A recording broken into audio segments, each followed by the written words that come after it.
कहां से कहां पहुंच गए। आप सुनना तो चाहती, इतना व्यग्र क्यों हो जा रही है? अरे बस जवाब ही तो दे रहा हूँ। नरेंद्र मोदी जी से क्यों नहीं पूछा आपने? फिर नरेंद्र मोदी, मैं कह रही हूँ राहुल गांधी पर नहीं बात कर पाएंगे ना, खौफ में आ जाएंगे ना। मैं जो बात कह रहा हूँ कि उत्तर प्रदेश के नौजवान को रोजगार चाहिए, उसको देने में अक्षम है। नहीं, अब रोजगार याद आ जाएगा आपको, अब तमाम दूसरी चीजें याद आ जाएंगी। बनारस की बेटी, उनसे पूछना चाहिए उसी भी।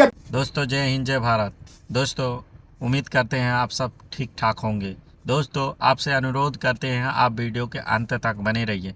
दोस्तों आज का जो डिबेट होने वाला है बहुत ही शानदार होने वाला है। दोस्तों इस डिबेट में पत्रकार हैं रूबिका लियाकत और वहीं पर हैं प्रवक्ता जो कि शहजाद पूनावाला, जो कि आपस में क्या बातचीत होती है और भी हैं। आप वीडियो के अंत तक बने रहिए। दोस्तों वीडियो शुरू होने से पहले आपसे रिक्वेस्ट है कि आपको वीडियो पसंद आएगा तो आप एक लाइक, सब्सक्राइब और शेयर करके जाना। दोस्तों ऐसी ही वीडियो हमारे चैनल पे आपको मिलती रहेगी, नई नई अपडेट। चलिए मेन वीडियो को स्टार्ट करते हैं। दोस्तों देखिए, जो अभी रूबिका जी एक तो पैनल पे जो विपक्ष की सबसे बड़ी पार्टी कांग्रेस है जो इंडिया गठबंधन को लीड कर रही है, वो आपने बुलाए नहीं है। पर जो मुझे लगता है कि तो साथी बैठे हुए हैं समाजवादी पार्टी के, लेकिन उनके यहाँ पर ये डायलॉग मशहूर है, वो बुलाती है जाने का नहीं। अच्छा जी, तो उनके साथी बैठे हैं जो समाजवादी पार्टी के हैं, जो बड़े प्यारे भाई हैं मनोज काका साहब।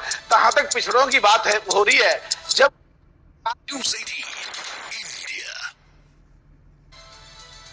देखिए, जो अभी रूबिका जी एक तो पैनल पे जो विपक्ष की सबसे बड़ी पार्टी कांग्रेस है जो इंडिया गठबंधन को लीड कर रही है, वो आपने बुलाए नहीं है। पर जो मुझे लगता है कि साथी बैठे हुए हैं समाजवादी पार्टी के, लेकिन उनके यहाँ पर ये डायलॉग मशहूर है, वो बुलाती है जाने का नहीं। क्या बात। जी, तो उनके साथी बैठे हैं जो समाजवादी पार्टी के हैं, जो बड़े प्यारे भाई हैं मनोज काका साहब। कहां तक पिछड़ों की बात है हो रही है। जब कांग्रेस सरकार में रहती है पिछड़ों की तरफ ध्यान नहीं देती। 2004 से 2014 में जो बिल आया था तो समाजवादी पार्टी ने, हमारी पार्टी ने भी पिछड़ों के लिए आरक्षण की बात करी। कांग्रेस ने पूरी सरकार चलाई और पिछड़ों महिलाओं में जाकर के बिल पेंडिंग डाल दिया, जो आज भी पेंडिंग पड़ा हुआ है। ये 68-70 साल पिछड़ों की बात जो वोट लेते रहे, शोषण करते रहे, कांग्रेस ने कभी भी इनका हक नहीं दिया।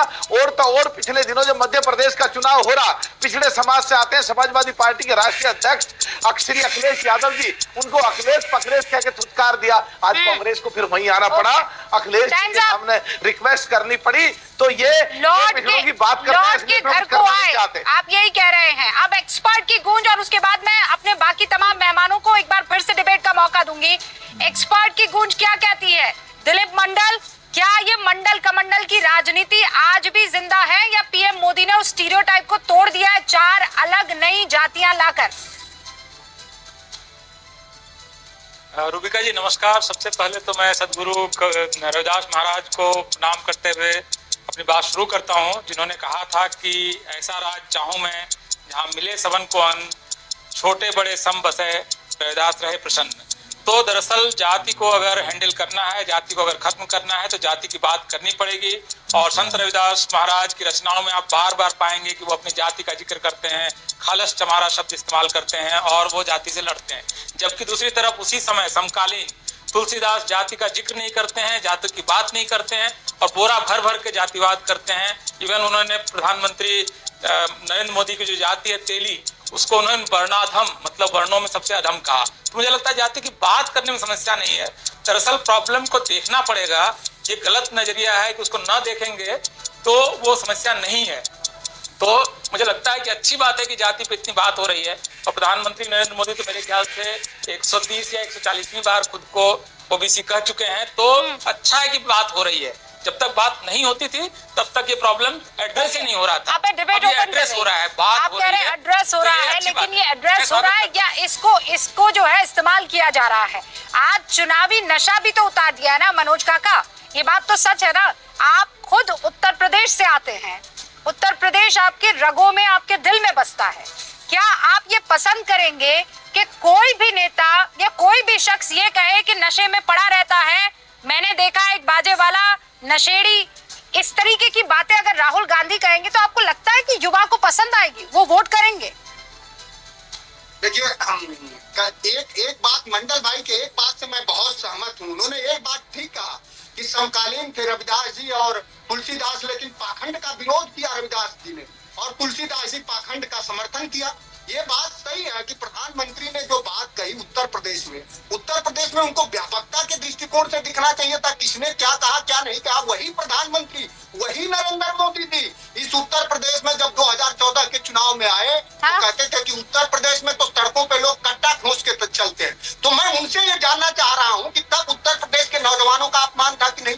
आज उत्तर प्रदेश में आरओ पुलिस भर्ती के लाखों नौजवान, रुका जी, लाखों, लगभग 60 लाख नौजवानों के साथ आप 3 बार पाखंड का इस्तेमाल कर चुके हैं, मैं चौथी बार पाखंड का इस्तेमाल करती हूँ मनोज काका, और मैं आरोप लगाती हूँ कि आप भी वही पाखंड कर रहे हैं। मैं जब कह रही हूँ कि एक शख्स ये कह रहा है कि शराब के नशे में पड़ा रहता है, या राहुल गांधी नशेड़ी कहते हैं उत्तर प्रदेश और बनारस की जनता को या युवा को, तो उस पर आपको गुस्सा आता है कि नहीं आता है? एक सीधा सा सवाल था, उसके जवाब में आप घुमा फिरा के पता नहीं कहां से कहां पहुंच गए। आप सुनना तो चाहती, इतना व्यग्र क्यों हो जा रही है? अरे बस जवाब ही तो दे रहा हूँ। नरेंद्र मोदी जी से क्यों नहीं पूछा आपने? नरेंद्र मोदी, मैं कह रही हूँ राहुल गांधी पर नहीं बात कर पाएंगे ना, खौफ में आ जाएंगे ना। मैं जो बात कह रहा हूँ कि उत्तर प्रदेश के नौजवान को रोजगार चाहिए, उसको देने में अक्षम है। नहीं, अब रोजगार याद आ जाएगा आपको, अब तमाम दूसरी चीजें याद आ जाएंगी। बनारस की बेटी, उनसे पूछना चाहिए, उसी बीएचयू में ठीक है, मैं पूछ लेती हूँ। रहने वाला हूँ, शहजाद पुनावाला, ये तो इस पर बात करने में कतराएंगे। आप कहिए ना कि आपके लिए प्रॉब्लम खड़ी कर दी है राहुल गांधी ने, कहिए ना, कहने में क्या आपको कतराना? मैं आपको जानती हूँ पर्सनली। कोई अगर देश में बुनियादी सवालों को एड्रेस कर रहा है तो ये नरेंद्र मोदी के दृष्टिकोण से देश नहीं चलता। ठीक है भाई, शहजाद पुनावाला, जवाब दीजिए। दृष्टिकोण से भी दृष्टिकोण डिसाइड करेंगे मनोज काका, कांग्रेस और समाजवादी पार्टी। शहजाद पुनावाला, देखिए, शुरुआती टिप्पणी में मैंने कहा था कि ये जातिवादी पार्टी होने का दावा करती है, पर ये घोर तुष्टीकरण और परिवारवाद में लीन है। इसका उदाहरण देता हूं। मैं तो आईआईटी बीएचयू के उन अपराधियों पर खुलकर बोलता हूं। बोलिए, संदेश खाली पर चुप क्यों है? अनुसूचित जाति की महिलाओं का बलात्कार शाहजहां ने किया, तो जैसे मुस्लिम वोट बैंक का पलड़ा भारी है, तो शाहजहां के चक्कर में संदेश खाली पर एकदम चुप। ना राहुल बोलते, ना प्रियंका बोलती, ना अखिलेश बोलते। रूबिका जी कृपया करके, रूबिका कृपया करके, मैंने किसी के बीच में नहीं बोला है। रूबिका मनोज जी, अगर शहजाद पुनावाला ने आपके बीच में एक बार भी बोला हो तो मुझे बता दीजिए। अब मैं आप दोनों को दोबारा मौका दे देती हूँ ना। मैं एक बार शहजाद पुनावाला को अपनी बात रखने दीजिए। शहजाद पुनावाला स्क्रीन पर पहले बात रखने दीजिए मनोज काका, उसके बाद आप अपनी बात रखिएगा। मनोज काका तो गरम होते हैं। देखिए रूबिका जी, वैसे कुछ पार्टियों के चरित्र में है रूल्स रेगुलेशन लॉ को फॉलो करना कम ही होता है, इसलिए कानून व्यवस्था भी उस समय पर कैसी थी आजकल करना पड़ रहा है। एनीवे, मैं अपनी बात पर आ जाता हूँ। मैं इनसे पूछना चाहता हूँ कि बताइए, संदेश खाली पर अभी तक किसी की चुप्पी क्यों नहीं? अच्छा चलिए, संदेश खाली तो बहुत मुश्किल विषय है, मैं आपको बताता हूँ कि बाकी सब छोड़िए, ये सुनिए। कभी कहेंगे उधर देखो भैया अमिताभ बच्चन नाच रहा है, और देखो भैया उसके साथ ऐश्वर्या राय नाच रही है।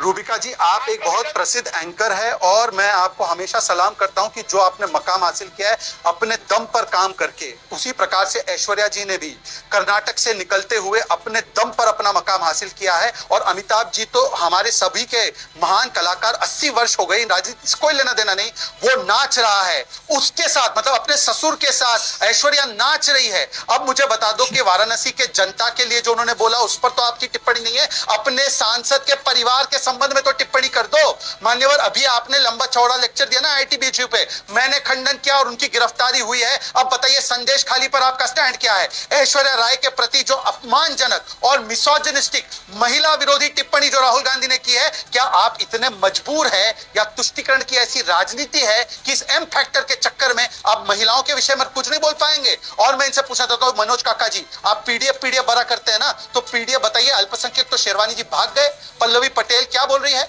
सुमन जी को काहे तीसरे नंबर पर रखा है राज्यसभा की सीटिंग में? 111 तो आपके पास है नहीं, कहां से आएंगे सुमन जी की? पहला किसको रखा है? जया बच्चन और रंजन जी को, और तीसरे नंबर पर सुमन जी को रखा है। हमारे पास मौका मिला तो हमने मनोज यादव को बना दिया मुख्यमंत्री, आपके पास मौका था तो आपने रेवा रेड्डी, जिसने ओबीसी समाज सबका गाली दी। विकास, सबका विश्वास, सबका प्रयास कहते हैं, कितनों को टिकट दे दिए हैं माइनॉरिटी में आपने? आपसे भी फिर ये सवाल पूछे जाएंगे कि अगर वो पीडीए पर करते हैं तो मैं इसका जवाब आप देता जो हूं। है अल्पसंख्यकों जवाब पर देता कितना काम कर पा रहे हैं, कितने उनको सीटें दे पा रहे हैं, कितना राज्यसभा और हाँ मैं जवाब कैसी लगी वीडियो आप कमेंट करके बता सकते हैं। उम्मीद करते हैं आपको वीडियो ये पसंद आया होगा, तो आप एक लाइक, सब्सक्राइब और चैनल को सब्सक्राइब करके रखें दोस्तों। तो दोस्तों उम्मीद करते हैं कि आपको ये वीडियो पसंद आया होगा, और वीडियो पसंद आया हो तो एक लाइक, सब्सक्राइब और शेयर ज़रूर कर दें दोस्तों। ऐसा ही वीडियो हम अपने चैनल पर नया लाते रहते हैं दोस्तों। आपको वीडियो पसंद आया हो तो हमें सपोर्ट कीजिए, हमें अपना प्यार दीजिए दोस्तों। शहजाद पूनावाला कैसा, वो तो शांति से बात करते थे, और काका जी जो हैं वो तो गर्म हो गए। और रूबिका लियाकत के बारे में क्या कहना चाहते और काका के बारे में क्या कहना चाहते हैं दोस्तों। मज़ा आया वीडियो में तो आप एक कमेंट और शेयर करके जाना दोस्तों। तब तक के लिए यहीं पर वीडियो को समाप्त करते हैं। तब तक के लिए जय हिंद, जय भारत।